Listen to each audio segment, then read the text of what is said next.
దేవుడి దగ్గరికి వెళ్తే నేను చేయలేను, దేవుని దగ్గరికి వెళ్తే నేను సిగరెట్ కాల్చలేను, దేవుని దగ్గరికి వెళ్తే ఈ సీరియల్ నేను చూడలేను, దేవుని దగ్గరికి వెళ్తే ఈ మందు తాగలేను, దేవుని దగ్గరికి వెళ్తే నా నోరు కంట్రోల్ పెట్టలేను.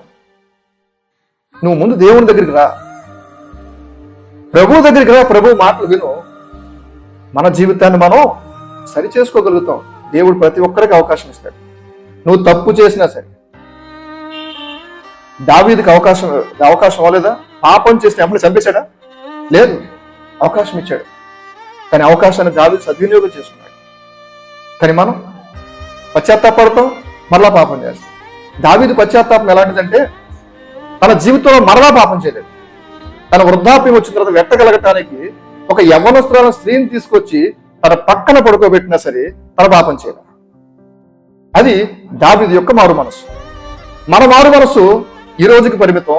రేపు మళ్ళీ ఫ్రెష్ గా తప్పు చేస్తాం, మళ్ళీ రేపు సాయంత్రానికి మారు మనసు పొందుతాం, ఎల్లుండి మళ్ళీ ఫ్రెష్ గా తప్పు చేస్తాం. ఏంటి మన జీవితంలో ఏంటి ఆ క్రమశిక్షణ మనలో ఉన్నట్లా? మన ఆలోచనలో క్రమశిక్షణ ఉండట్లేదు, మన బుద్ధిలో క్రమశిక్షణ ఉండట్లేదు. నన్ను నేను మార్చుకోవాలి, నా జీవితాన్ని సరి చేసుకోవాలి,